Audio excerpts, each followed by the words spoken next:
Gracias por la iniciativa de ir haciendo estos diferentes webinarios mensualmente.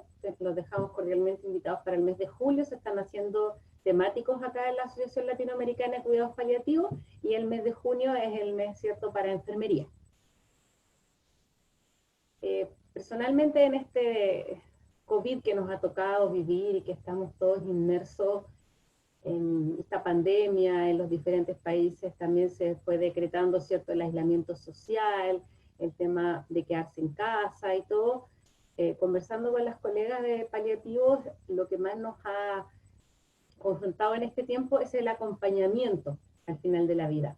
Vamos a tocar 5 puntos principales en estos 20 minutos, que es la situación de crisis humanitaria en la que estamos, nuestro rol, ¿cierto?, desde la enfermería en cuidados paliativos, los principios éticos en este acompañamiento, el acompañamiento mismo y la importancia del autocuidado a nosotros como equipo de salud y también a las familias.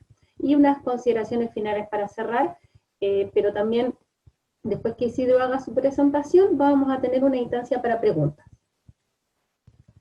En esta situación de crisis humanitaria que estamos viviendo, es muy importante tener presente, ¿cierto?, que la pandemia ya no solamente nos llega desde el punto de vista de la salud, no solamente desde el punto de vista también económico que afecta a nuestros trabajos, sino de que ya es algo que se incumbe en todas nuestras determinantes sociales. Estar confinados, ¿cierto?, en nuestras casas algunos, otros teniendo que salir a trabajar con mascarillas todos los días, teniendo que llegar de vuelta del trabajo, ¿cierto?, a lavar las ropas, a sumergirlas en aguas con cloro, los que no tengan, ¿cierto?, lavadoras con todos los sistemas más modernos en algunos países. Es algo que claramente ya nos afecta completamente a todos, la salud mental, la forma de vida en que tenemos, y es obviamente claro que cuando esto ya vaya pasando, porque se habla de que en definitiva nunca va a acabar tampoco, sino que vamos a aprender a vivir de otra forma, vamos a aprender a tomar precauciones universales de una forma más estandarizada, y ya no solo quizás celebrar este día del lavado de manos, que somos más de la salud, sino como una precaución general.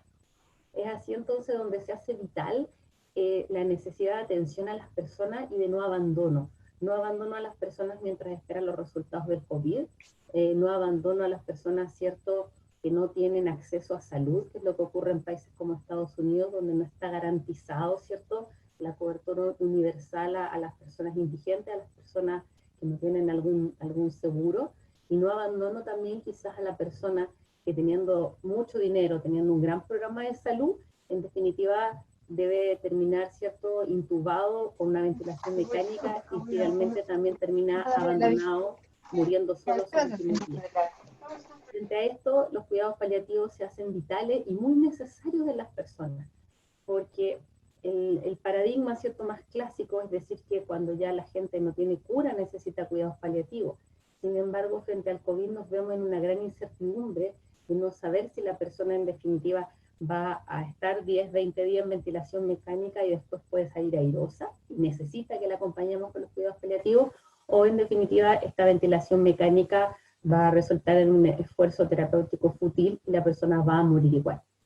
Frente a esto, nuestro Colegio de Enfermeras en Chile se refiere fuertemente y habla de la necesidad de, más que reconocer si alguien necesita cuidados paliativos o no, es entender que el cuidado paliativo es una herramienta que todas las personas necesitan, porque todos necesitan mejorar su calidad de vida frente a esta pandemia, y finalmente todos merecen una muerte digna, sin sufrimiento, independiente que ésta sea en su casa o que ésta sea, ¿cierto?, en un hospital.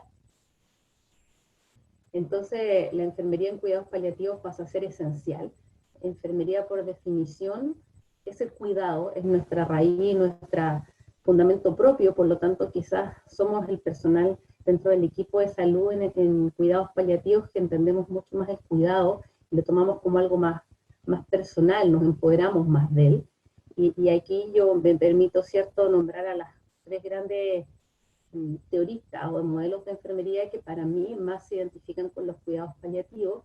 En primera instancia es Catarina Kolkava, porque ella, al dar, ¿cierto?, las definiciones que nosotros conocemos claramente de persona, de ambiente, ¿cierto?, en los marcos conceptuales, ella hace una definición muy buena, en definitiva, de lo que es salud.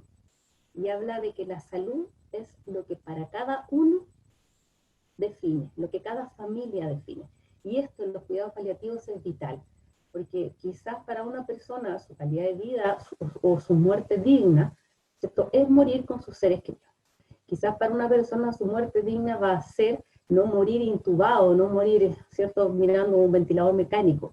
Entonces es vital en estos momentos, pues, preguntar con las familias, conversar estos temas, no tenerle miedo, ¿cierto?, a la muerte, no invitarla a las conversaciones familiares, entendiendo la cantidad de personas que están muriendo y que aún van a morir a nivel mundial. Nosotros en Chile estamos mucho más atrasados que lo que va a presentar Isidro después en España, ¿cierto?, en Europa, donde ya la pandemia va en otra etapa. Entonces va a seguir muriendo gente.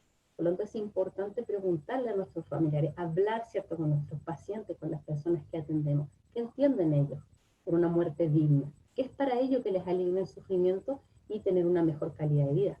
Aquí entra fuertemente Madeline Leninger con la teoría, ¿cierto?, del sol naciente por todos los aspectos culturales. Nosotros acá en Chile en los últimos años hemos recibido fuertemente llegada de inmigrantes. Por lo tanto, tampoco es lo que para un chileno es una muerte digna, lo que para una persona quizás desde el país de Perú, de Venezuela, de Colombia, desde Haití, que ellos tienen el vudú, tienen otro sistema de enfrentar la muerte, han llegado, debemos saberlo, debemos conocer todo esto para entregar un acompañamiento y lo que para esa persona es su mejor calidad de vida. Y como último, Joyce Travelwin, que habla siempre del persona a persona, por lo tanto, sí, yo tengo que saber lo que para esa persona es una calidad de vida, tengo que entender su contexto sociocultural, pero finalmente tengo que poder entregarse. Aquí en los principios éticos hay diferentes autores, hay diferentes líneas. Para mí, cierto, encontramos uno con una colega que va a salir en el próximo número de la revista chilena de enfermería, una reflexión que hicimos nosotros sobre el acompañamiento, ¿cierto?, en el final de la vida en cuidados paliativos, y lo que mejor encontramos fue que se plantea la inviolabilidad de la vida humana, ¿cierto? Acá en Chile nosotros no tenemos aprobada ni eutanasia ni sedación paliativa, por lo tanto, esta es nuestra realidad. Siempre la proporcionalidad terapéutica, que se une mucho, ¿cierto?, al doble efecto, donde uno lo que busca, en definitiva, es que el esfuerzo terapéutico no pase a ser fútil para cumplir finalmente un objetivo personal mío, como personal de salud, de sentir que hice todo lo que tenía que hacer, entendiendo que le estoy provocando más daño a la persona que calidad de vida. Estoy provocando quizás terminar intubado, con dolor, con molestia, en vez de darle, ¿cierto?, una muerte digna y aliviarle su sufrimiento. Por eso es súper importante tener estas conversaciones a nivel familiar, tenerlos claro también con los equipos de salud, para que en el momento, ¿cierto?, que el equipo tiene que tomar alguna decisión hacia los cuidados paliativos, y más aún que afortunadamente en Chile aún no hemos llegado a decidir, ¿cierto?, si una persona debe o no debe, no es debe, quién es la persona más idónea para asignar un ventilador mecánico, son todas las cosas que se deben tener, ¿cierto?, en consideración. Obviamente siempre hay un principio de veracidad, que es muy importante, ¿cierto? Hay que ser honesto, hay que ser fidedigno con los datos, y aquí es súper importante que la conspiración del silencio no se vaya hacia ningún lado, que todos entreguemos toda la información y así todas las decisiones que tomemos sean las mejores, sean las más informadas y sean siempre tratando de la mejor salud para la persona que tenemos al frente. El no abandono, que ya lo conversábamos previamente, y cuando uno se pone en el contexto mundial actual de crisis humanitaria, ¿qué es lo más importante a tener en consideración? La justicia distributiva. Tenemos que ser justos para distribuir los recursos. ¿Qué nos ocurre a nosotros acá en Chile? Que han llegado muchos ventiladores mecánicos, ¿cierto?, comprados desde el exterior, y pasa a ser primordial, ¿cierto?, que estos ventiladores sean distribuidos ecuánimemente, no se vayan, ¿cierto?, a hospitales quizás solamente de mayores recursos, pero tampoco se pueden ir solo a los de menos recursos, tiene que haber una justicia, tiene que haber una distribución de los recursos en estos momentos, pensando en no abandonar a las personas, pero también en que todos tengan la misma posibilidad de acceso. Y ahí es súper vital el tema de que todas las personas también tengan acceso a un acompañamiento, tengan acceso a una muerte digna y a que se les alivie el sufrimiento, porque muchos de ellos quizás les vamos a otorgar cuidados paliativos, pero pueden salir airosos, pueden ganar esta batalla, ¿cierto?, al coronavirus y volver a tener una vida normal, pero habiendo tenido un proceso de salud de enfermedad con una gran calidad de vida. pasa con el acompañamiento en la muerte, en definitiva? Hoy en día se escucha mucho en los noticieros, acá al menos, el lema del salvar vidas. Como que con salvar vidas todo está permitido, porque lo importante es salvar las vidas. Y frente a eso caemos en un confinamiento, en un aislamiento, incluso para los menores. Acá han habido hartas problemáticas frente a el confinamiento, ¿cierto? Al aislamiento de los niños en las unidades de cuidados intensivos, porque quedan separados de los padres, por las protecciones, por las máscaras, por todo lo que hay que ponerse. Entonces aquí entra la gran dicotomía, ¿no? Que es la que para nosotros el paliativo puede ser algo que nos parece quizás más normal, nos parece más amable, ¿cierto? Que es entender que quizás la muerte es un proceso natural y es algo que viene acompañado del nacer. Sin embargo, para las personas, ¿cierto?, que trabajan más en primera línea, muchas veces alejados del modelo paliativista, ellos ven la muerte como un fracaso, porque están ahí en el diario vivir y lo que quieren es salvar a la persona y que la persona salga caminando. Yo escucho muchas veces a mis colegas que están ahí todos los días y el comentario es que se me murió un paciente. Y yo lo que más les digo, bueno, los pacientes no se le mueren a uno, sí, duelen mucho, pero también hay que entender que por mucho esfuerzo que yo haga terapéutico, muchas veces el proceso de salud-enfermedad va a seguir su curso y ahí lo importante es acompañar a esa persona, ¿cierto? Darle una muerte digna, aliviar su sufrimiento. Y es un camino, y esto es muy importante porque hoy por hoy uno ve los comentarios que salen, ¿cierto?, en televisión, en la prensa, que como que es una guerra perdida, es un fracaso esto de la muerte. Y también tiene que ver porque a nivel mundial, ¿cierto?, lo que les importa los recursos, o lo que se ve si fue exitoso o no fue exitoso el manejo de una pandemia, guarda relación con los números cuantitativos. ¿Cuánta gente murió? ¿Cuánta gente se salvó? Y yo estuve buscando, de hecho, acá hay un par de estadísticas y hay muy pocos datos de si se aplicaron o no se aplicó cuidados paliativos. Quienes murieron acompañados acá en Chile, de hecho, no hay informaciones, solamente lo que uno puede hablar directamente con las colegas. Y eso guarda relación en que, al final, el único fin último en este momento está haciendo que la persona de una otra forma se recupere y vuelva a su vida normal. Y siento que una vez más en paliativos lo que tenemos que hacer, lo que tenemos por hacer en este COVID es mucho. Incluso las personas que quizá va a tener un proceso de salud en muerte.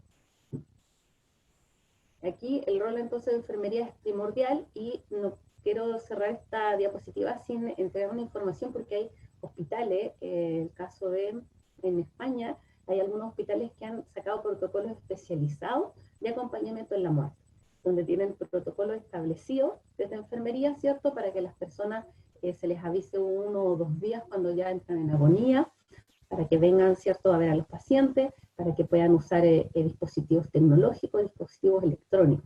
Entonces, también hay diferentes oportunidades que podemos hacer. No está todo tan negro. Hay otras iniciativas que se han hecho, ¿cierto? Hay canciones, hay gente que graba videos y se los colocan a las personas en el momento del fallecimiento. Sí, el punto aquí es que esto debería ser algo quizás más universal, no solamente, ¿cierto?, por iniciativas propias de instituciones que lo que hacen es que sí están a favor, ¿cierto?, del acompañamiento de la muerte, y más aún que no pase solo por la persona que está en ese turno, ¿cierto?, cumplir o no cumplir este acompañamiento. Frente a estas situaciones a las que como equipo de salud, ¿cierto?, uno se ve enfrentada todos los días, esta toma de decisiones del otorgamiento paliativo que todavía sigue siendo una gran carga para el equipo, ¿cierto?, y para hablar con la familia, esta decisión en definitiva de que quizás para esta persona lo mejor es cuidado paliativo y que esté en su casa y que tenga un alivio de sufrimiento, se crea un gran impacto en la salud de los profesionales, principalmente porque se ve enfrentado a una carga de mortalidad a lo que las personas no están acostumbradas. Como hablamos anteriormente, el problema que uno ve que las personas, ¿cierto?, que trabajan en unidades de cuidado intensivo, en unidades de medicina, de cirugía, no están, la muerte quizás no es algo a lo que ellos ven diariamente, y por eso esta dicotomía de encontrar el fracaso terapéutico es más complejo para ellos, por lo cual se hace más necesario, ¿cierto?, de que el profesional de salud tenga una capacitación en cuidados paliativos. Si bien en el 2018, ¿cierto?, la Lancet saca un artículo especial de cuidados paliativos, la OMS declara los cuidados paliativos como un pilar en la atención de salud, aún nos encontramos con muchas escuelas de enfermería a nivel mundial que no tienen la capacitación en cuidados paliativos, pudiendo ser una capacitación transversal, ¿cierto? O pudiendo ser una asignatura propiamente. Sin embargo, esto aún uno no lo evidencia, por lo cual para las personas, personal de salud, estudian 5, 7 años, maestría, doctorado, especialidad en el caso de los médicos, aún los cuidados paliativos son algo lejano y no lo ven como algo inherente y algo diario, no lo ven como parte de este proceso de salud-enfermedad que viven las personas. Entendiendo siempre que el equipo de salud, hoy por hoy, en este momento, uno ve en la televisión, ¿cierto?, que aparecen, son los héroes, a este tema de aplaudamos todos por ello a las 9 de la noche. Sin embargo, ya están saliendo los reportajes de equipos de salud en Italia, donde dicen que ya se están sintiendo olvidados por la población, porque ya están teniendo disminución en sus recursos, en sus salarios. Entonces, hay que tener súper claro que como personal de salud somos un pilar para la población. Entregamos uno de los bienes más que importantes, porque todas las determinantes sociales son importantes, pero sí es una determinante que mueve. Las personas en definitiva nos dejan de ir a trabajar cuando la locomoción no está, dejan de ir a trabajar cuando se enferman, cuando algo les duele, cuando tienen que quedarse en la casa. Entonces, es súper importante entender nuestro rol como equipo de salud y principalmente nuestro rol como enfermeras. Nuestro rol es súper fuerte al interior del equipo, porque nuestro ejercicio de cuidados paliativos no es solo hacia el paciente, es hacia la familia y también es hacia el mismo equipo de salud. Bajo esto están saliendo diferentes instancias de apoyo en salud mental a los equipos de salud y también posteriormente a las familias. Para cerrar, ¿cierto? Porque no pasarnos en el tiempo, los cuidados paliativos al final de la vida son parte esencial de la vida, deberían también serlo para las enfermeras. Yo hace muchos años tuve la fortuna, ¿cierto?, de conocer los cuidados paliativos quizás muy joven, más que otras colegas, y entenderlos como parte de este proceso de salud enfermera, ¿cierto? Nosotros vamos a morir siempre en algún momento y quizás incluso algunos pudieran hablar de una oportunidad en esta pandemia donde conocemos, donde sabemos con mayor certeza dónde están los tiempos de vida para ciertas personas y poder aplicar estos cuidados paliativos. Creo que personalmente, si me preguntan a mí, lo que más querría, ¿cierto?, es terminar mis días con la mejor calidad de vida posible y sin sufrimiento. Y con una muerte, según lo que para mí era digna, quizás con una vela, con algo especial. Creo que eso es totalmente personal y por eso el cuidado de enfermería, que es tan personalizado, es tan individualizado aquí, es vital. Yo le preguntaba a hartas colegas, ¿cierto?, de UCI, y ellas me dicen, mira, sí, uno se puede tomar el tiempo, uno le puede preguntar a la persona, que cuando la ve, que ya está en sus últimos días, cuando uno la ve, que entras a turno y ya, ¿cierto?, la agonía está alcanzando. Se pueden tomar medidas, se le puede preguntar a la familia, entendiendo que a pesar de que hayan protocolos de acompañamiento, cuando están en unidades, ¿cierto?, de cuidado intensivo, los únicos que podemos acompañar en la muerte somos nosotros. Entonces, ¿qué más podemos hacer que tomar de la mano a la persona, acompañar a la persona y estar con ella? Aquí obviamente los principios éticos son totalmente transversales, como siempre lo hacen cuidados paliativos, pero una vez más refuerzo lo de la justicia distributiva. Es importante aquí que no importa la clase social, no importa el sistema de salud que la persona tenga, todos deberían tener acompañamiento en la muerte. Pues. Así como todos nos celebran y todos nos esperan y muchas veces hay 10 personas en la sala de parto esperándonos, creo que también cuando partimos de este mundo deberíamos estar con alguien y partir, ¿cierto?, así con el corazón lleno por lo menos de compañía. Eso sería mi presentación en cuidados paliativos en enfermería frente al COVID-2019. Muchísimas gracias, Denise. Excelente. Las preguntas todas se harán al final. Ahora paso a presentar al doctor Isidro García Salvador. Él es de España, enfermero del Servicio de Oncología del Hospital Dr. Peset de Valencia. Él actualmente es presidente de la Asociación Española de Enfermería de Cuidados Paliativos y vicepresidente de la Sociedad Española de Cuidados Paliativos. Es magíster en Enfermería Oncológica en la Universidad de Valencia y especialista en bioética en la Universidad de Castellón. Isidro, un placer que estés con nosotros, de verdad que es todo un honor. Bienvenido y el público es todo tuyo. Bueno, en primer lugar, el honor es mío, agradeceros la invitación a la Asociación Latinoamericana de Cuidados Paliativos. No sé si se ve la presentación, Y porque se ve perfecta, se ve muy es bien. que hemos tenido un poco de problema técnico, estaba con un ordenador, no conseguía conectar, otro, y al final el tercero hemos conseguido No, se ve pediros, perfecto. pediros disculpas y agradecer también a Denise la invitación. Bueno, yo soy un enfermero de, bueno, como vosotros, de paliativos, que un día su unidad deciden que va a ser una unidad de COVID.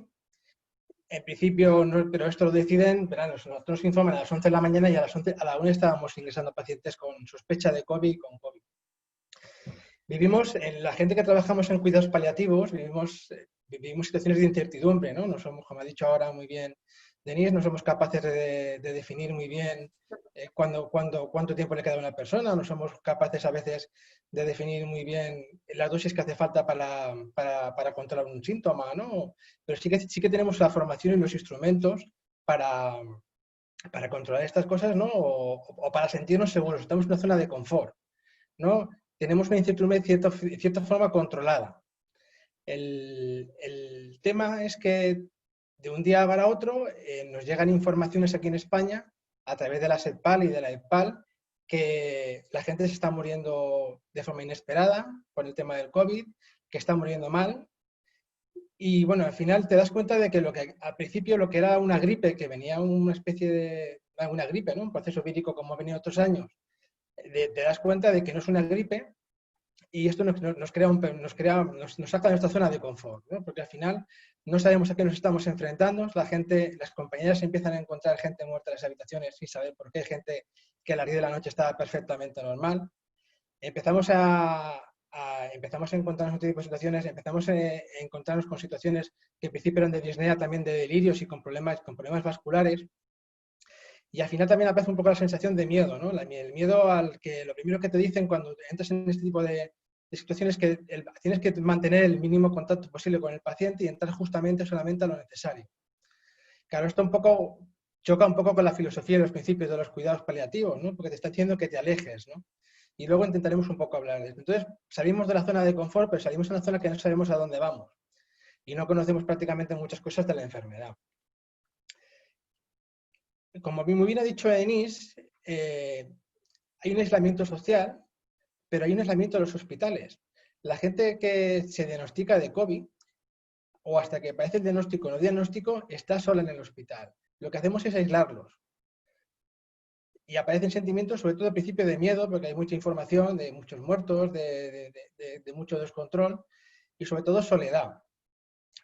Yo creo que hay un momento clave, ¿no? que a mí me inspira mucho, que es hablar con una compañera enfermera, que es amiga, que el primer paciente que tienen ellos en UCI, ella enferma, y la tenemos ingresadas, ¿no? Y al final le digo, Vicky, ¿tú qué necesitas? Y me dice, yo lo que necesito es hablar con alguien.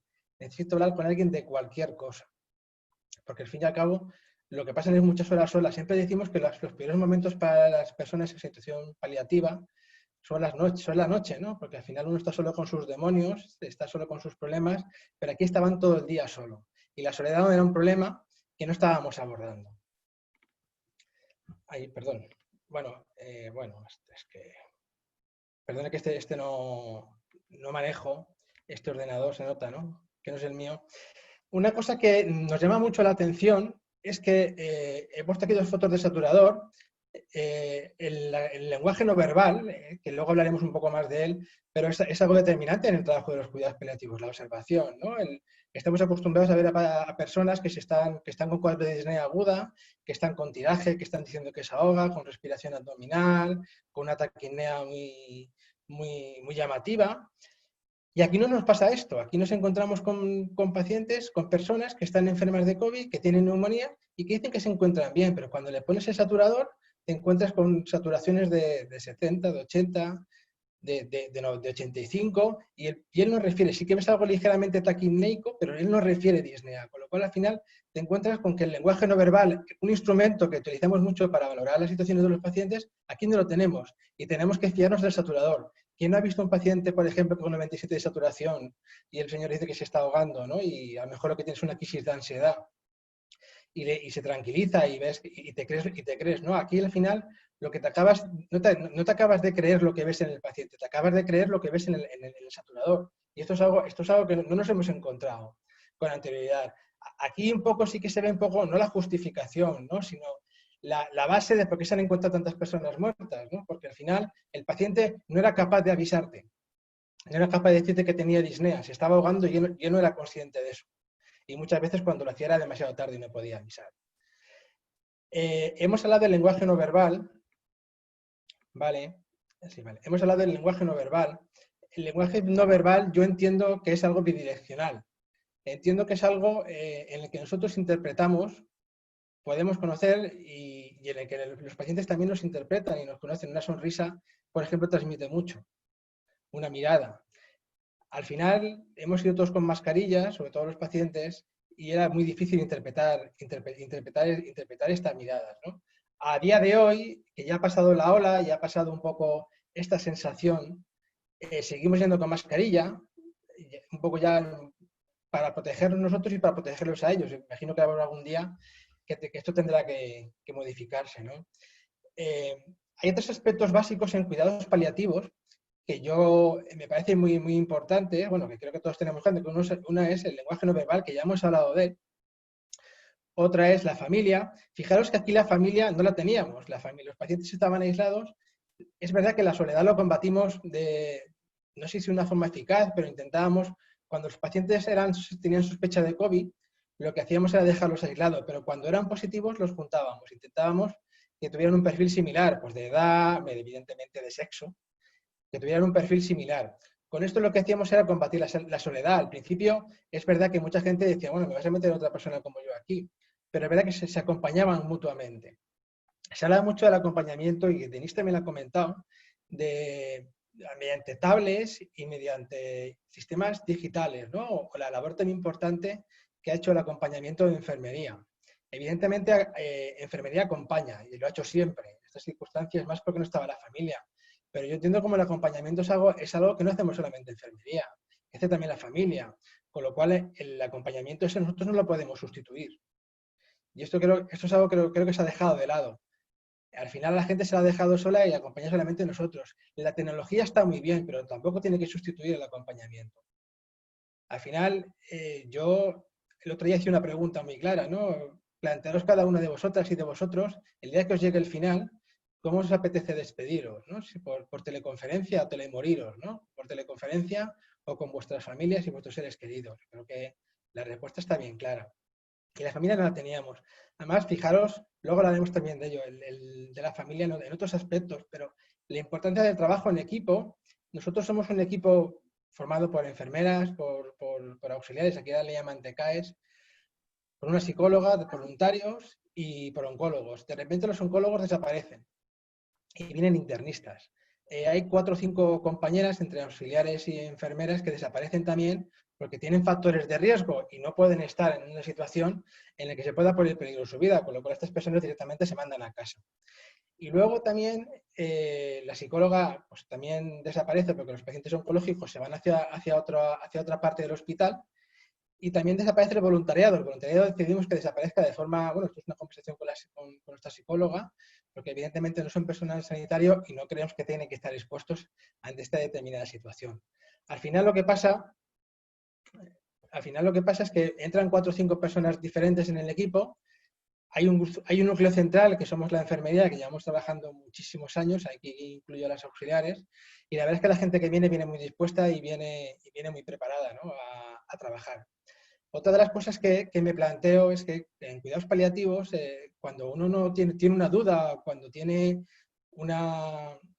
pues lo comenta, ¿no? Tenemos mucha evidencia científica al respecto y tenemos muchos compañeros con muchos años de experiencia y que han manejado situaciones que a lo mejor nosotros no ha coincidido y nos pueden ayudar.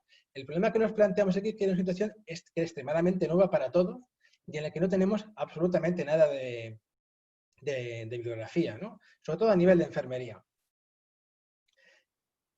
¿Qué es esencial en el cuidado? Porque esto es una cosa que te dicen, tienes que entrar a lo estrictamente necesario, ¿no? Y la intensidad en el cuidado. ¿De qué depende? Vamos a empezar por la intensidad. ¿De qué depende la intensidad en el cuidado? Igual me dejo alguna cosa, pero luego si queréis lo matizamos. Depende de las necesidades de la persona. Aquí teníamos personas que estaban solas y que en un momento determinado podías ver que la saturación bajaba, le hacías una gasometría arterial, le ponías el oxígeno y de repente esa persona se podía estar estable o no. Hacían síndromes confusionales también por la hipoxia, con lo cual eran pacientes que además estaban solos y alguien tenía que vigilarlos, con lo cual tenías que entrar frecuentemente a la habitación. Porque sabíamos que nosotros, es verdad que empezamos con el tema del COVID 15 días después de otros compañeros del hospital, con lo cual sabíamos que este tipo de pacientes, si no los teníamos bien controlados, se podían morir. Y teníamos que hacer esto. También depende de las necesidades que tenga la gente, ¿no? Ya no hablamos de pacientes dependientes. Evidentemente, de los pacientes dependientes, pues hay que estar, o los pacientes con demencia. Nosotros tenemos pacientes con demencia, con deterioro cognitivo, que había que entrar a cada 15 minutos a ver si el oxígeno lo tenía puesto, porque con el oxígeno sabías que mantenían algunas saturaciones y sin el oxígeno no, y no los ibas a atar. O pacientes que tenías que ver si realmente se habían hecho sus necesidades encima. En todas estas cosas que estoy hablando siempre nos ayuda mucho la familia, de la que hemos hablado antes, que esta vez no estaba. La familia siempre en cuidados paliativos es portadora de cuidados, ¿no? y también receptora. Aquí no estaba la familia, porque eso es otra cosa que aquí tampoco creo que se ha hecho bien, ¿no? Al final no se le da la opción. Hemos hablado mucho de bioética y me van a perdonar ustedes, pero aquí a la bioética le hemos dado una patada. Hemos sacado del centro a las personas. Hemos puesto la salud pública y hemos olvidado a las personas. Hablamos mucho de voluntades anticipadas, que yo en el contexto de un proceso infeccioso agudo, que es lo que ha sido esto, no tengo muy claro su aplicabilidad. Es uno de los debates que yo he mantenido conmigo mismo, ¿no? En un proceso crónico evolutivo sí, pero en una infección aguda, ¿vale? Una persona, por ejemplo, como yo, unas voluntades anticipadas que diga que no lo quieren intensivar, pues a lo mejor no son muy adecuadas, ¿no? Hemos hablado de planificación anticipada de decisiones, pero estábamos diciendo a la gente, primera, que los procesos a veces eran muy rápidos. Si no la tenían antes hechas, no se podía hacer. Ese proceso de preferencias, de explorar preferencias, valores, pausado, no se podía hacer tampoco. Y sobre todo, si se podía hacer, pero le estábamos diciendo, usted se tiene que quedar aquí solo, sin su familia. Y es verdad que con el tiempo, yo creo que un poco tarde, pero bueno, a raíz de verdad de que el Comité de Bioética de España y que SEPAL y AEPAL habíamos dicho que la gente no tenía que morir sola, se han elaborado protocolos, bastante protocolos, pero para mí insuficientes, ¿no? Algunos hablan de que media hora antes había que entrar a despedirse media hora antes, que 4 horas, pero en el momento no podías estar, que había que darles EPIs, pero también esto incluía a los pacientes que no tenían COVID, ¿no? A los pacientes paliativos, si no creo que eran 16 horas. Y creo que estas son cosas que tenemos que reflexionar y luego hablaremos un poco también, insistiremos sobre esto. ¿Y qué es esencial en el cuidado? ¿Qué es aquello que hacemos las enfermeras que es esencial en el cuidado? Yo creo que todos, ¿no? Aquellos que partimos un poco de la filosofía de los cuidados paliativos, la empatía no es esencial en el cuidado, ¿pensáis que no lo es? La compasión, la soledad, el abordaje de la soledad, que es algo que es verdad que no tenemos en muchos casos, pero aquí era el peor de los problemas. Estas cosas que tenemos que abordar, no solamente las técnicas, porque además decían, mantén la distancia. Luego enseñaré una foto, ¿no? Pero este que veis aquí vestido de pitufo extraterrestre, que ya uno tiene una enfermedad infecciosa y de repente aparece un tío con esta pinta y ya le dan ganas de tirarse por la ventana. Y ese es uno de los problemas que teníamos, ¿no? Que no éramos capaces de comunicarnos verbalmente con la gente.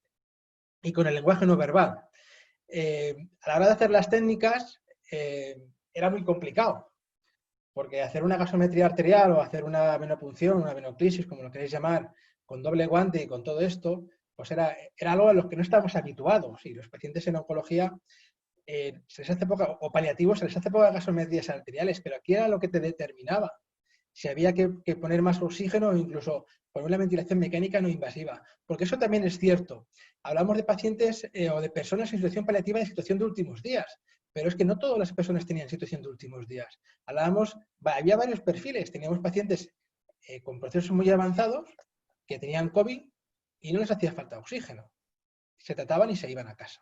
Había pacientes con procesos avanzados que les hacía falta oxígeno y se iban a casa también.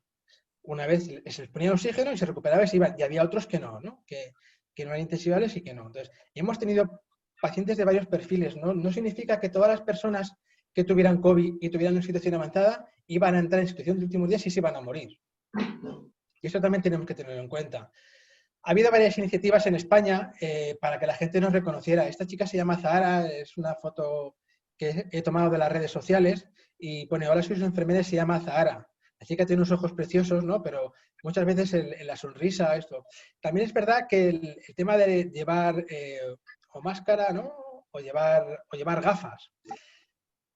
Una de las cosas que también hemos tenido en cuenta, abajo he puesto una foto mía, porque yo al final lo que creo que tenemos que hacer es que nuestra forma de cuidar no tiene que cambiar. Se tiene que adaptar a la situación. Yo un poco, después de los primeros días que yo reconozco que no estaba nada a gusto con mi trabajo, yo no estaba preparado para esto y que el miedo pues también influía, ¿no? Porque al final tenías compañeras que caían, incluso alguna compañera que ha fallecido en el hospital. Y era una situación un poco estresante porque yo siempre he dicho que salir de tu zona de confort es bueno, ¿no? Porque te ponen las pilas y porque te hacen no relajarte, pero aquí no era una salida de confort, aquí era una salida a no saber absolutamente nada de lo que estabas haciendo ni de lo que te venía encima. Y la primera semana fue bastante dura en ese sentido también, porque además yo no me encontraba a gusto con mi trabajo. Lo que hice fue intentar informarme de todo aquello que conllevaba la enfermedad, ¿no? Vía retransmisión, distancias de seguridad.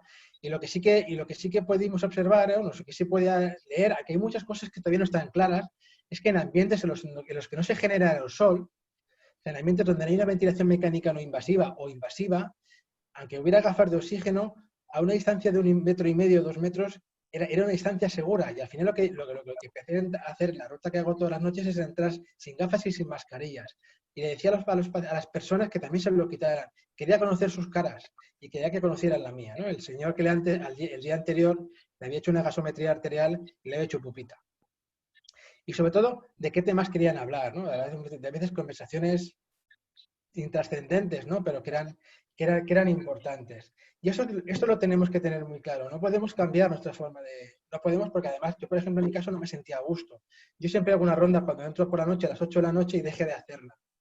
Y volví a hacerla en ese sentido. Es verdad que yo me quedaba en la puerta y la distancia que tenía era bastante mayor, ¿no? Una de las cosas que más me llamó la atención, ¿no? Es verdad que yo di 2 abrazos, ¿no? Los abrazos con EPI también son abrazos.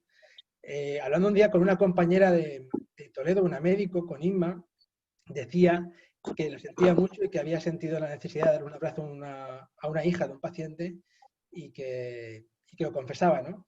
Yo le comenté también que un día lo hice, y lo hice 2 veces. Una vez, la verdad es que fue innato, vi que alguien necesitaba un abrazo, lo hice, no fui consciente hasta después que lo hice, pero me sentí muy a gusto porque creo que lo necesitaba. Es verdad que yo iba con EPI, y creo que nunca hemos estado tan protegidos, ¿no? Inma comentaba, estaba un poco pidiendo disculpas, ¿no? No podemos pedir disculpas por ser compasivos.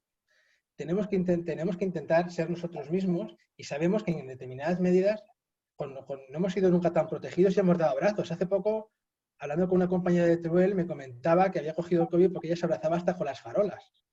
Esta chica pues, es muy efusa y se abrazaba con todo el mundo. Y la compasión no podemos perderla porque haya un proceso infeccioso. ¿Vale?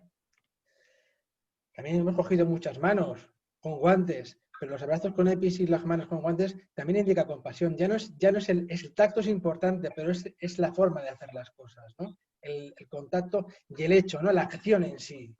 Porque vosotros, aunque haya una persona, evidentemente cuando hacíamos esto sí que íbamos con gafas, íbamos con el equipo de protección, cuando nos acercábamos tanto a los pacientes, no entrábamos a cara descubierta. Porque una cosa yo creo que es ser compasivo y otras ser un irresponsable, ¿no? Una de las cosas de las que más me ha preocupado y que más me sigue preocupando es que en este país, por ejemplo, en España se habla mucho de medidas de seguridad para abrir los bares, para abrir los hoteles, pero no se habla de dar abrazos, ¿no? Me gustaría que veas este vídeo, a ver si sale.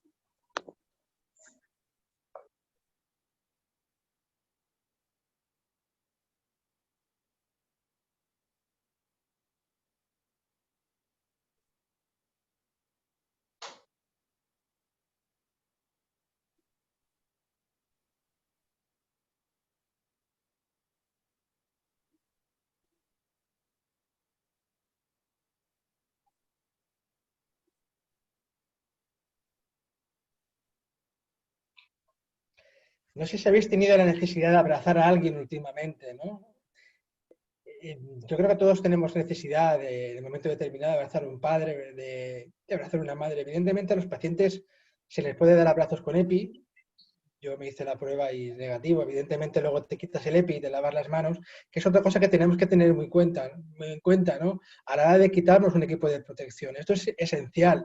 Y sobre todo esos movimientos que hacemos que son innatos, ¿no? Que son automáticos, lo de tocarnos la cara, ¿no? Un poco de las cosas que yo también he aprendido es, antes de tocarme la cara, acordarme, ¿no? De si me lava las manos o no me lava las manos, o si me he puesto hidrogel o no me he puesto hidrogel. ¿Se pueden dar abrazos seguros? Yo creo que se pueden buscar mil maneras. Hemos visto antes lo del, bueno, no es un EPI, pero parecido, ¿no? Un EPI casero. Pero esta foto la tomé el otro día con una compañera que se llama Ángels. Tener en cuenta que prácticamente el virus, la forma de entrada es la boca, nariz, ojos, y las manos, a través de las manos, la boca, nariz o los ojos, ¿no? Si tú miras hacia otro lado con una mascarilla y la otra compañera mira hacia otro lado y luego te lavas las manos, es imposible. Aquí otra cosa que se ha prohibido son las despedidas en los entierros. A mí no me cabe en la cabeza cómo no se ha permitido que unos familiares se den un abrazo, por ejemplo. Porque hay forma de darlo seguro. Y si hace falta darles un EPI, hay que darles un EPI. Porque son momentos en los que necesitamos estas cosas, ¿no? Cuando uno pues piensa estas cosas y al final un poco hace apología de estas cosas, que a veces lo tachan de loco, ¿no? Y de responsable. Y hablando un día con mi mujer, que tenía una compañera que sus padres, una enfermera que no trabajaba con COVID, que trabaja en un hospital de oncológico, y que se encuentra con pacientes, que se encuentra con su padre es cardiópata crónico y tiene horror a dar un abrazo, ¿no? Cuando damos abrazos seguros y le conseguimos un EPI, al final te acaban mandando WhatsApp como esta, ¿no? Acaba de estar media hora abrazada a mis padres.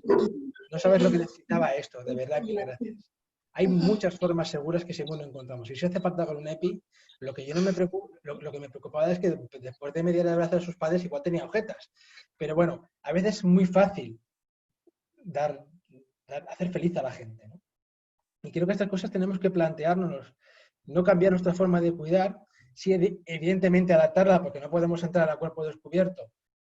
Cuando vamos a estar cerca, ha sacado hoy, creo que la revista Lancet, una de las medidas para prevenir el contagio del COVID. La primera es el aislamiento, pero la primera evidentemente es la distancia,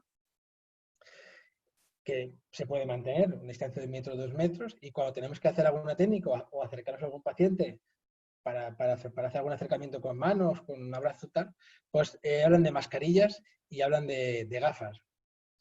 Pues esto lo sabemos, ¿no? Es verdad que hablamos de espacios que no se generen aerosoles. El otro día una compañera, y me vais a pedir la expresión, me comentaba que, como sabéis, el COVID también se puede detectar en heces y se elimina por heces, ¿no? Los restos de la enfermedad se eliminan por heces.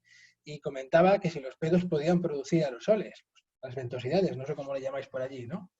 Pero vamos, los aires que tiras por el agujero de atrás sí podían producir aerosoles, ¿no? Entonces ya se planteaba un poco este tema, que la verdad es que no está resuelto, pero bueno, yo creo que también es muy complicado, ¿no? Que esto se produzca. Es verdad que los aerosoles pueden producir 2 o 3 horas en el aire, pero no es lo mismo que tú tengas un aparato de ventilación mecánica no invasiva o invasiva generando continuamente este aerosol, ¿no? Que en un momento puntual te puedas tirar un pedo, hablando mal y pronto.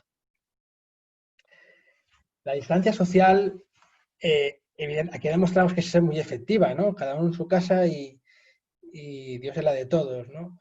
Y es verdad que es lo que más ha parado al virus. Hoy en día se han abierto, Valencia, por ejemplo, que es donde yo vivo, está en fase 3, y se ha abierto mucho ya la distancia sí que te recomiendan que mantener la distancia de seguridad.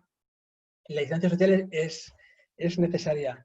La distancia en los domicilios, estas son 2 fotos de mi casa, una con mi hija pequeña leyéndole un cuento una noche que su madre no estaba, evidentemente con mascarilla, y ya veis mirando el cuento, no la miraba ella. Y luego yo he tenido la suerte de que tengo una mesa de 3 metros en el comedor y poder comer con mis hijas y con mi mujer. Yo comía en una punta y ellas en otra, pero mantener la distancia de seguridad, un poco por miedo a contagiar a los tuyos, pues yo creo que también, de hecho tengo compañeros que se han ido de casa y esto es un poco ya por miedo a hacer daños a los que quieres. También creo que tiene que ser necesaria. Yo está prácticamente 40 días sin poder darle un abrazo y un beso a mis hijas, ¿vale? Pero lo que sí que no podemos hacer es cuidar desde la distancia, es imposible. Y más aquello es lo que queremos en la filosofía, ¿no? De los cuidados paliativos, en el sufrimiento y en la forma holística de abrazar, de abordarlo, en la necesidad que ves en la gente de tener un contacto físico. Nosotros esto no lo podemos hacer, no podemos cuidar desde la distancia. Igual que no podemos hacer técnicas desde la distancia, no podemos cuidar. ¿Dónde estamos ahora? Yo creo que hemos abandonado a la gente, como he dicho, le hemos pegado una patada a la bioética, ¿no? Y con el tema este de la necesidad de la salud pública, hemos abandonado a las personas. Esto los humanos lo hemos hecho muchas veces, lo hemos hecho con otro tipo de... Y creo que acabamos de aprender. Yo creo que hay que buscar un equilibrio entre la salud pública y el derecho de las personas, ¿no? A estar acompañadas y a ser cuidadas con todos los recursos. Hay otras cosas que se han hecho mal. Aquí ha habido un momento de desabastecimiento de fármacos, ¿no? Y a los pacientes de UCI se les daba los midazolam y morfina y a los que sobraban los paliativos. Es verdad que ha sido en momentos muy puntuales y en zonas muy puntuales, no ha sido en todo el país, ¿no? De hecho, se sacó algún documento muy discutido sobre el respecto. Y yo creo que tenemos que reflexionar, tenemos que juntarnos las enfermeras que hemos trabajado en esto y tenemos que reflexionar qué hemos hecho, cómo lo hemos hecho y por qué lo hemos hecho. Porque no hay protocolos escritos, es verdad que no lo sabía, es verdad que cada uno, yo por ejemplo en mi hospital sí que he visto que cada uno hemos actuado de una forma diferente y creo que sería interesante, ¿no? Crear foros de poner todo esto en común y de aprender, por si viene una segunda oleada, no cometer los mismos errores. Tenemos que revisar y que revisar todo. Habéis comentado también el tema de los protocolos de acompañamiento que hemos tenido en este país. Nosotros hemos hecho una revisión ahora a través del grupo de investigación porque hemos estado midiendo unas cosas que ya publicaremos y os haremos llegar, y los protocolos no es que son mejorables, es que son infumables. Hay que abordarlos, por ejemplo, tú no puedes limitar a una persona desde el punto de vista de la ética, ¿no? Desde el punto de vista del acompañamiento, tú no puedes limitar a una persona el tiempo que tiene que estar con ella, decir, va a ser media hora, va a ser 4 horas. En el momento que tengamos una persona que sabemos que entra en situación de últimos días o de últimas horas, porque es verdad que la gente que entraba en situación de disnea, ¿no? Con disnea refractaria y no hacíamos ventilaciones mecánicas no invasivas, se iba muy rápido, se iba en cuestión de poco tiempo. Yo creo que hay que darle la opción al paciente y a la familia, por lo menos que estén acompañados. Y me gustaría acabar con esta imagen. Esta imagen es de Italia. Yo creo que no vale la pena comentarla, yo creo que todos la vemos, ¿no? Al final yo creo que al final cuando somos compasivos y cuando hacemos lo que creemos y lo que queremos hacer, la gente siempre está agradecida, ¿no? Y esto es una imagen que vale más que 1000 palabras. Por mi parte, nada más, daros las gracias por haberme permitido estar aquí hoy con vosotros y nada, estoy abierto a cualquier pregunta o cualquier sugerencia que queráis hacer. Bueno, muchísimas gracias, Isidro. Realmente excelente tu ponencia, igual que la de Denis. Es sobre todo muy humana y nos llega al alma, ¿no? Y todos los comentarios que se ven acá en el chat es esto, la calidad y la humanidad, ¿no? Hay algunas preguntas, como por ejemplo, el hecho de que en muchas ocasiones se han desintegrado los equipos de cuidados paliativos, bueno, porque nos necesitan en otros lugares, porque es necesario atender en un triaje o en un servicio diferente. Nuestro servicio ha sido destinado para pacientes COVID y ahora cuando recién estamos entrando a algo parecido a la normalidad o donde podemos nuevamente retomar nuestros lugares de trabajo, cómo hacer para volver a reintegrarnos, a volver a unirnos como equipo, si pareciera que los cuidados paliativos no son tan importantes porque no nos buscaron como paliativistas, sino nos buscaron como un recurso más en un momento de crisis. Pues yo si quieres, no sé si tengo la respuesta, pero mira, nosotros somos una sala de oncología que tenemos pacientes paliativos. Nosotros pasamos de tener pacientes oncológicos y paliativos a tener COVID y a los 2 días volver a tener pacientes, en este caso de interna, por un poco reajustar el hospital. Pero a mí se me acercó un día un internista y me dijo que nuestra sala nuestro hospital se convirtió en un hospital de COVID, creo que hay 15 salas, menos 2 o 3 salas, todos, hasta pediatría se convirtió en unidad de COVID de adultos, ¿no? Entonces, vino un internista y me dijo que, bueno, hemos estado haciendo repasito de las enfermeras de las salas, ¿no? O también estaba haciéndonos una evaluación, ¿no? ¿Qué pensaban de cada...? Y decían, vosotros sois de los que mejor para eso habéis salido. Yo siempre digo que donde voy yo va la filosofía de los cuidados paliativos. Donde vamos los que creemos en esto, va la filosofía. Y nos da igual si tenemos delante un paciente con COVID, si tenemos un paciente en un triaje o si tenemos un paciente con una apendicitis. No sé si me explico. Es verdad que las necesidades son diferentes, pero el abordaje es el mismo. Tiene mayor o menos necesidades. Yo creo, es verdad que yo tengo que reconocer que yo no estaba preparada para esto y la primera semana yo no era yo. Me refiero, hasta que un poco aterricé, el enfermero que soy yo, que defiende mucho los cuidados paliativos y que defiende la filosofía, me di cuenta de que no lo estaba haciendo, ¿no? Pero yo creo que donde vamos nosotros, donde cada uno de los que estamos aquí y muchos que no están aquí, va a esa filosofía, ¿no? Y eso es un abordaje que la gente agradece. Claro. ¿Realmente sientes que contribuimos con el resto del equipo que no es paliativo? Yo creo que sí. Yo Sí. creo que sí. Y fíjate, yo creo que además,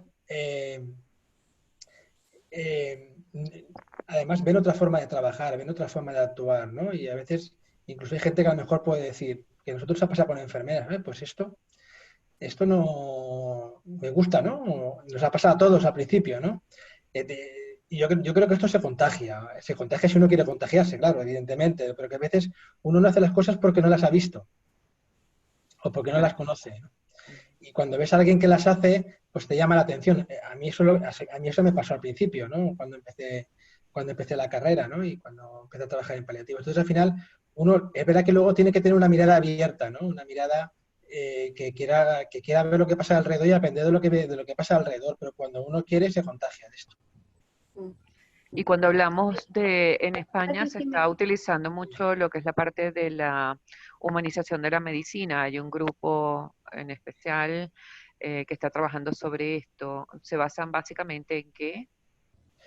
Denise, que creo que quería comentar algo. Sí, es que lo que Perdón, pasa Denise. es que, sí, aportando a lo que dice Isidro, es súper importante que cuando uno trabaja, lo que decía yo, que más que uno ser paliativista o no, es entender este proceso continuo, finalmente, de la vida y la muerte, es aceptar la muerte como parte del proceso. No es solo para los que trabajan en enfermería en primera línea. A mí me pasa que hace un par de años ya me estoy dedicando más, ¿cierto?, a la docencia, más a la investigación, y ahí tú también te das cuenta de que tus colegas no tienen esta noción, que tampoco tienen esta idea finalmente de la importancia de los cuidados paliativos, de lo importante de acompañar, de lo importante que mostraba Isidro, que puede ser una sonrisa, puede ser un gesto, puede ser tomar la mano, ¿cierto? Entonces es importante que en definitiva este cuidado paliativo no es solo en la atención directa, que quizás es claro, hoy en día es lo más fuerte que tenemos, pero los cuidados paliativos en definitiva los necesitamos en todos los roles de la enfermería, necesitamos que hayan política al respecto, necesitamos que haya una gerencia que también que los considere, no solo el cuidado paliativo visto como en la asistencia y solo visto en la agonía, sino también entendiendo que uno puede hacer mucho por las personas desde un comienzo, ¿cierto?, en una enfermedad limitante y no solo al final. Y respecto a lo que preguntaba Mari Carmen, yo creo que en esta momentos de crisis hay que tratar de ver las cosas más como oportunidades y quizá ir a estos equipos que no son paliativistas, que no tienen esta noción de muerte digna y acompañamiento, es una oportunidad para nosotros empoderarnos en nuestro rol, ¿cierto? Y poder también difundirle al resto un poco, como decía Isidro, sí, al final, al principio uno como que se pone un poco máquina, por lo que yo he hablado con hartas colegas, porque fue muy fuerte cuando llegó el COVID esto, y hay que ponerse todas las medidas de emergencia, y hay que lavarse, y hay que la ropa, y fue fuerte, pero la gran mayoría de lo que más reconocen hoy en día es que ha sido una oportunidad de una u otra forma como de ir a predicar un poco cuidados paliativos a unidades de atención donde normalmente no se ve, donde normalmente el modelo biomédico es mucho más fuerte. Bien. Hay otra pregunta para acá, para ambos. Desde su perspectiva, ¿cómo garantizar el cuidado con los limitantes que tenemos de distanciamiento, las máscaras, las gafas, los overoles, mientras se protocoliza un cuidado más directo? ¿Quieres hablar tú, Denise? No, dale, Isidro. Sí. Bueno, es un poco lo que he comentado, ¿no? Evidentemente la protección tienes que tenerla. Cuando tú te acercas a una persona no puedes ir a cuerpo descubierto porque te vas a infectar con toda probabilidad. Pero ya no es el hecho y la forma de hacerlo, ¿no? No es lo que llevas. Yo creo que la gente no se fija si tú un día vas con un pijama blanco o con un verde, o vas con una bata y llevas con corbata, o llevas un vestido de un color, porque es algo muy llamativo, ¿no? La gente miramos a la cara a las personas. Entonces, el hecho de que alguien tú te sientes con él a hablar porque necesita hablar, o sencillamente, yo lo comentaba en el webinar de aquí, ¿no? Al final, una persona que lo que decía, yo necesito hablar con alguien de algo, me quité la máscara, me quité las gafas y entré en la habitación, y aquella decía, bueno, ¿pero qué haces? Digo, no, tú quédate en la cama que yo me quedo aquí, quiero que te la quites, vamos a hablar y vamos a ver vamos a sonreír, a contar chistes, a lo que tú quieras, pero vamos a vernos las caras, que tú sepas que yo no Isidro y yo quiero saber quién es María, Pilar. Y esto se puede hacer desde la distancia, con lo cual es un poco lo que comentaba, ¿no? Protocolos, la verdad es que aquí no hay. Yo no he visto protocolos de actuación, había algunos hospitales que sí que os han generado, pero al final lo que importa es saber qué pasa, en qué medidas son seguras y actuar con respecto a esto. Pero uno puede ser cercano aunque lleve una máscara, lleve unos guantes. Es un poco lo que quiero también un poco transmitir, ¿no? Claro. Eso es lo importante, Isidro, que al final la cercanía, uno incluso puede estar sin máscara, sin protector facial y ser muy distante en la atención que Claro, hace. claro. Sí. Ponerse en los pies de la cama, ¿no? O evitar la mirada. O sea, que hay muchas cosas, porque es verdad que aunque tú vayas con mascarilla y vayas con gafas, si tú a una persona te acercas y la miras, probablemente no te pueda ver el color de los ojos, pero probablemente sí que vea que la estás mirando. Y esto también es esencial, ¿no? Y desde la mirada de ustedes, la familia, ¿cómo respondía ante tantas limitantes? Pues la familia hemos pasado de ella olímpicamente, me refiero. Yo incluso tuve el caso de una señora que estaba ya ingresada por COVID, había dado positivo y el marido en aislamiento en casa. Los hijos estudiando fuera, la mujer tenía una enfermedad de Crohn de base, siempre se decía que las gentes con enfermedades crónicas tenían mayor factor de riesgo para tener complicaciones. Pues imagínate una señora con una enfermedad de Crohn, y queriendo una medicación, ¿no? Al final la medicación era fibra, era planta bobata, y al final pues un poco el marido no podía traerse, no se lo podía conseguir, en el hospital no había, y al final buscamos un poco la forma de que la mujer tuviera esta medicación, ¿no? Pero al final la familia del contacto era telefónico. El médico, el internista veía al paciente y llamaba a la familia y un poco le informaba. Y luego por la tarde nos llamaban a enfermería para ver cómo seguían. Pero no había contacto físico con la familia, era contacto telefónico. Yo, la mayoría de los pacientes a los que he tenido, o bueno, nosotros hemos tenido, no sé qué cara tenían las familiares. Y eso no nos pasa, ¿no? En paliativos. Sabemos qué cara tienen, sabemos cómo se llaman, hasta sabemos si duermen o no, de qué pie cojean, ¿no? Y de quién son amigos. Esto no pasaba aquí. Por eso digo que hay cosas y además no se les permitía cuando hacía falta traer algo, por ejemplo, de lo que me he comentado, ¿no? De la medicación o de un móvil, ¿no? Como una vez pasó un señor que fue al hospital porque estaba con fiebre y lo dejaron ahí aislado y ahí se quedó con él Y claro, hubo que llamar a la familia para decir, no sabía dónde estaba el padre, y hubo que llamar a la familia para decir, vuestro padre está aquí, está bien, pero traerle un móvil. Y a los familiares, por ejemplo, no los dejábamos ni entrar a la sala, los recibíamos en la puerta de la sala. Y lo que hacíamos era coger lo que traer y metérselo bueno, introducirlo en la habitación a otro familiar. No había ninguna forma de contactar con ellos. De hecho, fíjate, el compañero la compañera esta que yo comenté, que era compañera mía, que era amiga mía, y que vino un día el marido, que era enfermero del hospital, y en una sala le reprendieron, ¿no? Le llamaron la atención por ir a ver a la mujer. Para que veáis el nivel. Y esto también era un poquito por el miedo que teníamos los profesionales, ¿no? Y que seguimos teniendo, ¿eh? Sigue pasando. O sea, al final, y esto habrá un momento que tendremos que vivir con ello, ¿no? Pero claro, las compañías a veces plantean, es que yo no sé si la persona que está delante de mí tiene el COVID o no lo tiene. Bueno, estamos en una fase 3. Hay muy poquitos casos. Habrá un momento que habrá que empezar a plantear relajarse, porque seguimos entrando con mascarillas en esas habitaciones, ¿sí? Claro, También es verdad que por proteger a los pacientes y por protegernos a nosotros. Pero bueno, claro. yo muchas veces a los pacientes les digo que no hace falta que se la pongan. Ya.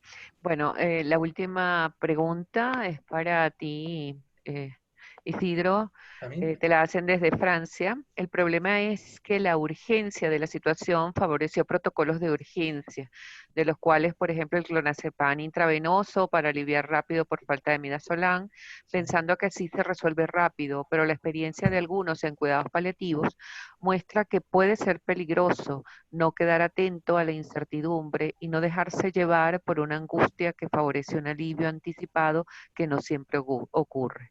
Me gustaría saber, Isidro, si tú viviste algo parecido.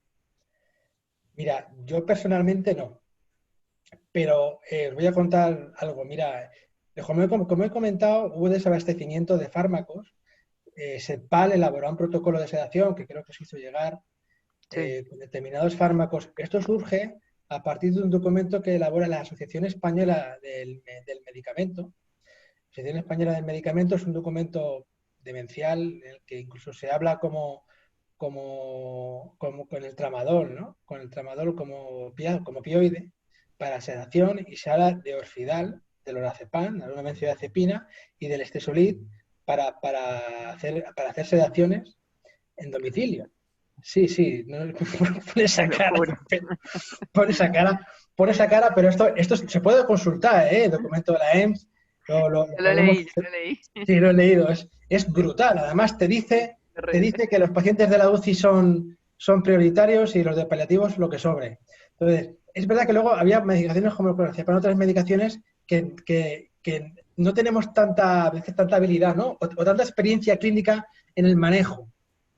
Entonces, de las cosas que hay que revisar, por ejemplo, es que esto no pase, ¿no? Que no vuelva a pasar. Ahora estamos, pues un poco hacia lo de revisar, revisar y revisar. Hay que intentar que las cosas que se han hecho mal o que se podían haber hecho mejor, que tal vez se hagan mejor. Claro, claro. Bueno, muy, muy, muy agradecida, Isidro, Denise, excelente el webinar, excelente todo el aporte que nos han dado. Muchísimas gracias a todos los participantes. Nuevamente para recordarles que a partir de mañana estará en nuestra página web este webinar, la grabación del webinar.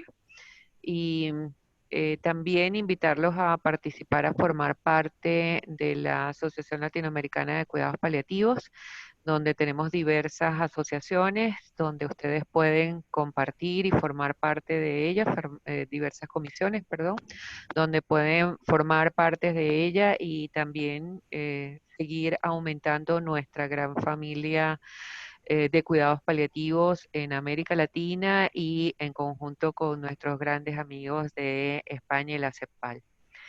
Muy agradecidos nuevamente A y bueno, vosotros. esperamos para la próxima semana nuestros próximos webinarios.